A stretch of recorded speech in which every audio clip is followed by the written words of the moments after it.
just don't get it. Why is this franchise so popular and so praised? I seriously don't understand it. This is a really random review.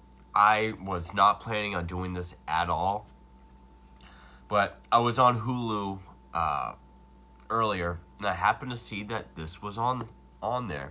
And I reviewed the first 3 films, and I figured this will be a quick watch. This will be an easy video, easy rant. Paranormal Activity 4. Now, I know even big fans of the series say that this is the worst one or one of the worst ones, or when the franchise really started to go downhill. Even despite all that, it was still, even with its underperformance at the box office, it still made like over $140 million on a $5 million budget. Underperform or not, that's a home run. Depending on what they did for marketing, I doubt it was that much. I've never understood the appeal of these movies. And it's not really anything against found footage.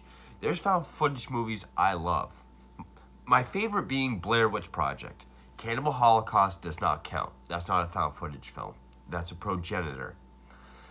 Blair Witch, that is an effective, that has atmosphere, that has tension, characters you care about.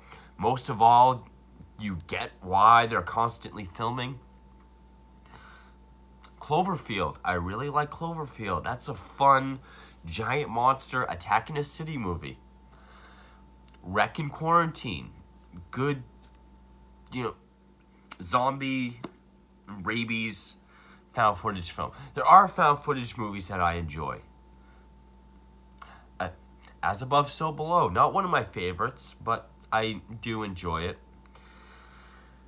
This series, though, I'm not a fan of paranormal, supernatural horror films to begin with. Other than, obviously The Shining is my favorite movie of all time. I love The Changeling, Amityville Horror, Legend of Hell House.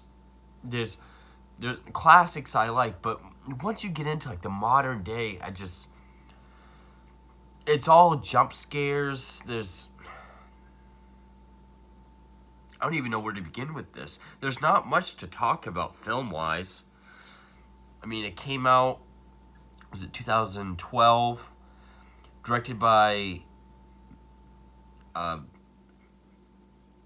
Ariel Schulman and Henry Joost. Written by Christopher Landon. From a story by Chad Feehan. Features Katie Featherston, who starred in the first 2.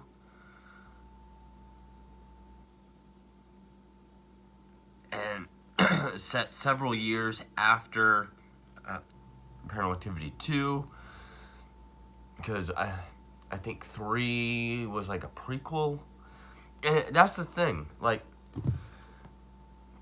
okay, the first Paranormal Activity, I'm not a fan of it, but I can at least respect it for what it did. Okay, we had not had found footage like that, or that kind of concept where someone notices some spooky shit going on, so they set up a camera to watch it.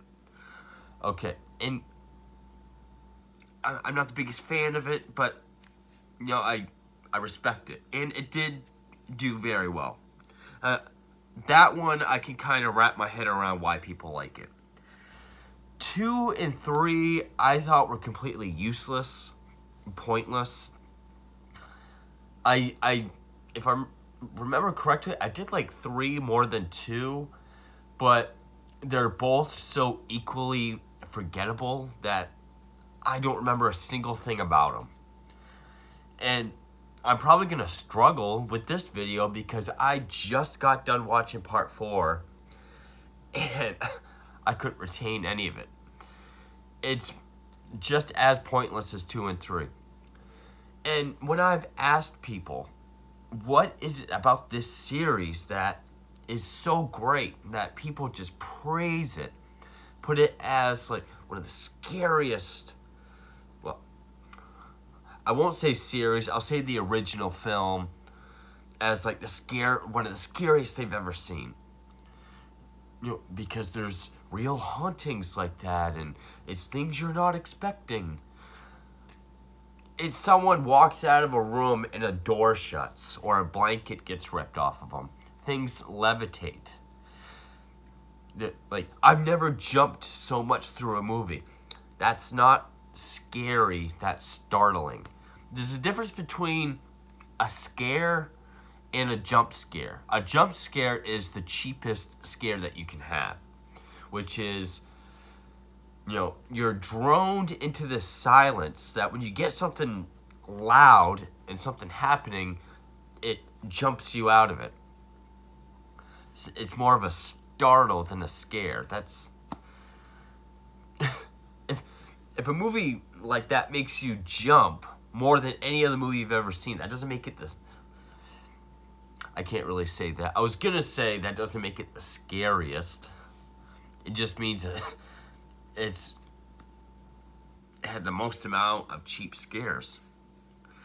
Other people say that, well, each one continues from the last one. It's all one story. Yeah, they're sequels. That's what a franchise does. And yeah, I mean, there's like slasher franchises where they're very episodic and don't really continue from one film to another.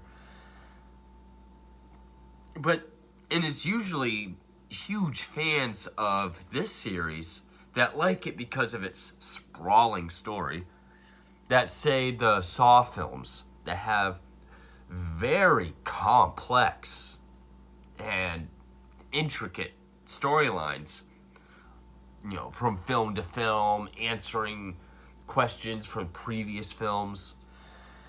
That say it's nothing but gore and torture. And I mean, for the longest time, I said this is nothing but doors and cupboards opening and closing, things levitating, and people flying, getting dragged and flying at the camera.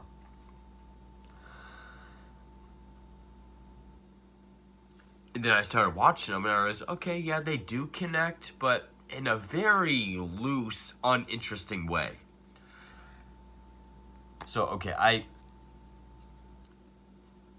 this one opens up with, the ending of the first one, with Katie killing her sister and brother-in-law, kidnapping their 1-year-old Hunter back in 2006, and it says their whereabouts are still unknown. So then we go from California to this place in Nevada, this another wealthy suburb. I know there's creators like Clive Barker that that will put his stories in more realistic and relatable environments. Like that's one reason why Candyman was set in Chicago, why he loves John Carpenter's Halloween, because it's in the suburbs. It's more relatable and scarier. But these are in like the wealthiest neighborhoods in the country, probably. And so there's this family, there's the teenage girl, Alex. She has I think like a 6-year-old brother named Wyatt. There's this subplot that goes absolutely nowhere, that her parents don't get along and are always fighting. She has a dopey yet computer smart boyfriend named Ben. We see this creepy kid named Robbie, and I will say the kid that played Robbie is a creepy looking kid. I mean, like naturally, like just when he's sitting there looking at you, he looks like a fucking creepy kid. They keep noticing him around. We know he lives across the street. And then they notice that he's in their backyard playground. Like he's up in the tower or treehouse or whatever. That night they notice of ambulances across the street. His mother went ill, so they take him in for a period, and then weird shit starts happening. Ben comes over and shows Alex that his laptop records their web chats, which that's another thing. Most of this movie is filmed on iPhones and laptop webcams. I don't know if that's one of the different things they were doing. Because, I mean, there's like 8 laptops in this house of 4 people. And so, and this thing, so like he shows her during this recording that Robbie comes in her room while she's sleeping and he crawls in bed with her. Robbie gets really close with the son Wyatt. Robbie keeps coming out of bed at night. Oh, and this thing is pretty much a commercial for the Xbox Kinect. Because it shows Alex and her friend playing the Kinect. And then when it's Ben, Alex, Wyatt, and Robbie, Ben shows them this cool thing where if you hook up night vision to it, it puts it creates like a night vision green everywhere, but it also shows the sensory dots that the Kinect uses to animate. And that's how we see the ghost. We can kind of see a vague ghostly formation of apparition within the dots from the Kinect. So yeah, one of the ways of obtaining footage in here is the Kinect. Awesome. And this one is definitely the most boring. This is the one that has the most just time passing with less shit happening. I will say one thing that's different is this one doesn't have a big kitchen scene. Each one has a scene in the kitchen with all the cupboards opening and all the contents flying out, or like the pot and pan rack falling. There's always a big scene in the kitchen during the third act. This one did not have that, except for one scene with a kitchen knife. There's really nothing that happens in this fucking movie. And it tries to... I don't know if I missed something or what, but... You know, it's very odd. Like, I think we're supposed to believe that Robbie is Hunter and his mother is Katie. And, you know, there are several points where Robbie and Wyatt are hanging out and they're talking. Wyatt's like, oh, Robbie introduced me to his friend. He's right here. And of course, it's invisible. Alex and Ben will try to be like, oh, hi, nice to meet you. And Robbie will be like, you can't see him. He's not there. Or, you know, not saying he's not there, but, you know, telling them he can't see them. And then at one point, there's like a trail of toys. And then there's like a bed made in the empty closet. And Robbie says, like, he doesn't like you watching us. And Ben asks, who doesn't like us watching him? And he just walks off and he's like, you'll find out. I mean, he looks creepy, but his delivery isn't really that creepy. I mean, the girl that played Alex, she did fine. The guy that played Ben did fine. I don't even remember what I said about the cast of parts 2 and 3. Catherine Newton played Alex. And Matt Shively played Ben. I don't think... Oh, she's been in a lot of stuff. She was in Supernatural, Halt and Catch Fire, The Society, Big Little Lies. Bad Teacher, Blockers, Freaky, Detective Pikachu. Oh, she was in that Three Billboards movie that I've been wanting to see for a long time. And it all culminates, like, it sounds like Robbie is really pulling Wyatt into his creepy world. Like, at one point, they go in his room, and he's had marker all over Wyatt. On his back is a triangle with a circle in it. Alex notices that symbol was somewhere else since Robbie's been with them.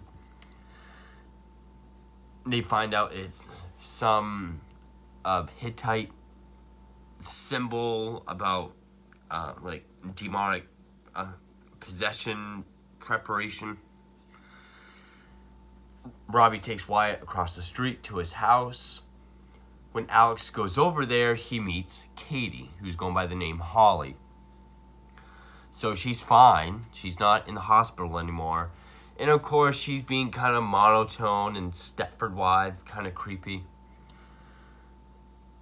And it's around this time Wyatt tells Alex, it's like she was like, did she say anything to you? Like, what did she say? And he says, well, she knows that Robbie and I are both adopted.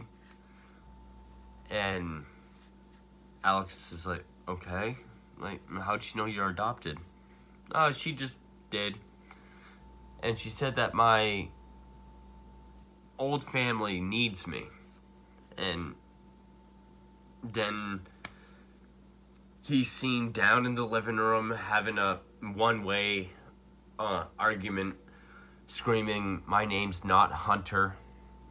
So it's like, he's Hunter, but so who's Robbie? Like, is he just some kid that she also abducted?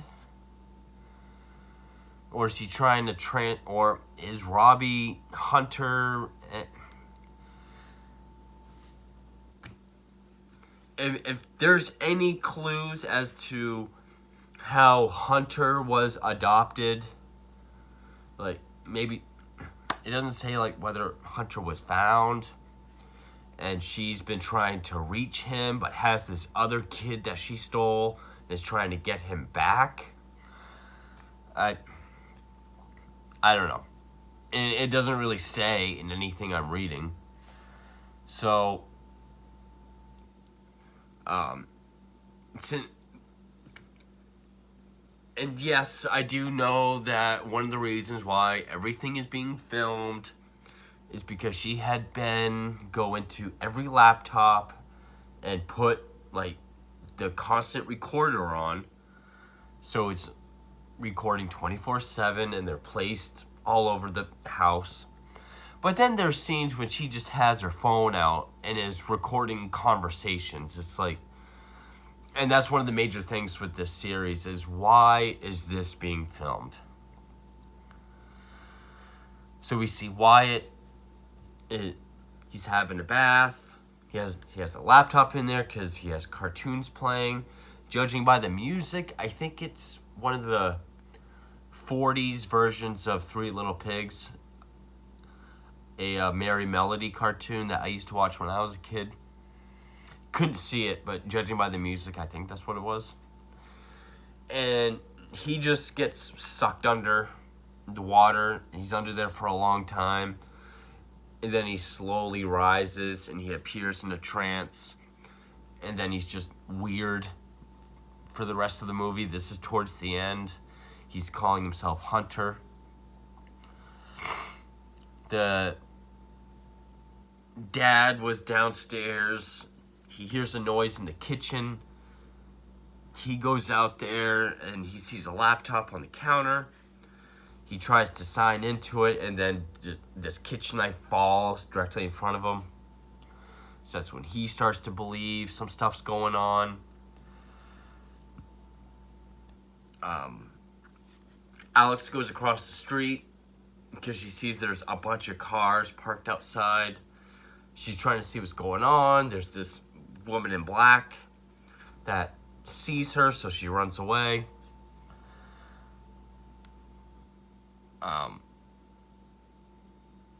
And then she ends up in the garage. The garage door's opening, closing. She goes in, and it closes. The car turns on by itself, and it's filling up with exhaust. She has to bust the window and back out of the garage to get out. Her parents think she's going crazy because she's been constantly telling them something's going on with Robbie. He's a weird kid. Strange things are happening. Like a chandelier falls and almost kills her. But of course they think it's the installers that fucked up. But eventually, the dad takes her out to dinner so they can talk about, the encounters, which we don't see any of it.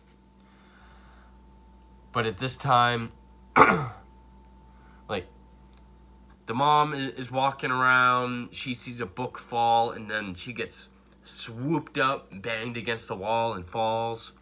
She dies with very,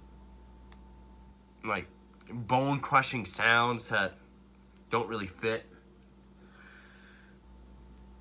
All the while, Katie is upstairs in Wyatt's room, saying she'll wait until he's ready, calling him Hunter. So then Ben comes over, saying, because he's going to show her some stuff about the symbol that has to do with the coven, which I guess would be all the cars that's outside. It will set us up for the final scene, which is still out of nowhere and not very well developed. He goes up to her room, he's going to leave her a message on her laptop. But Katie comes up behind him, and this is kind of a shoddy effect. She goes to twist and snap his neck, which she does, but it's very, either it happens way too fast, or it's like a glitch, here, and then it's here all of a sudden, with not very believable sound effects. Drags him in the closet, and then they come home. The dad thinks he sees the mom and Wyatt going next door, but Alex is like, no, that's Robbie's mom and Wyatt. So he goes across the street, see what's going on.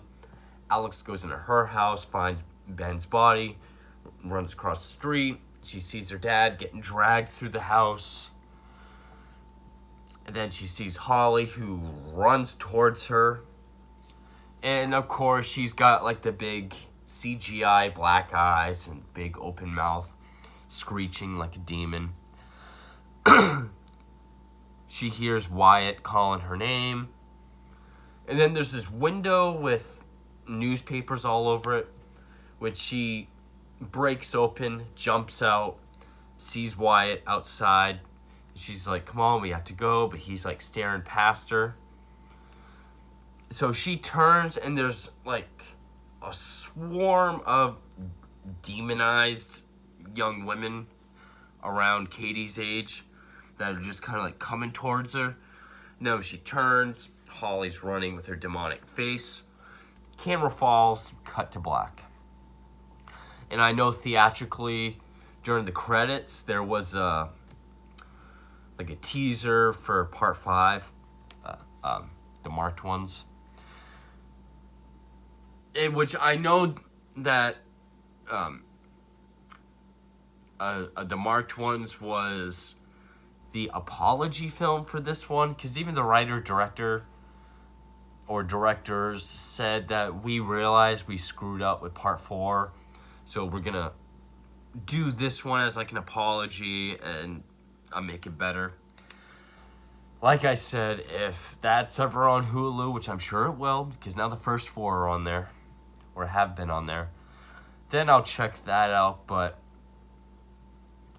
I really don't get the appeal of these movies. They're okay, you have something about Katie and Hunter in each one somehow. That's the connected tissue, or the connecting narrative through all of them. Okay, I need a little bit more than that to be interested. This one just had nothing. Very little paranormal activity. Things that didn't make sense or were not explained very well. Like, how did Hunter get away from Katie to be adopted? So who's Robbie? And they try to set up this coven, but the way it's alluded to or talked about is so minor and brief that I don't think it really warrants the ending to be as effective as they wanted it to be or as it tried to be. It's definitely the worst or weakest of all of them. And I do know that even the big fans of this series say this is the worst or the start of the decline. I know some said for 3 that was the start. It's other, but I mean, there's even other found footage paranormal films like Grave Encounters. I don't get the appeal.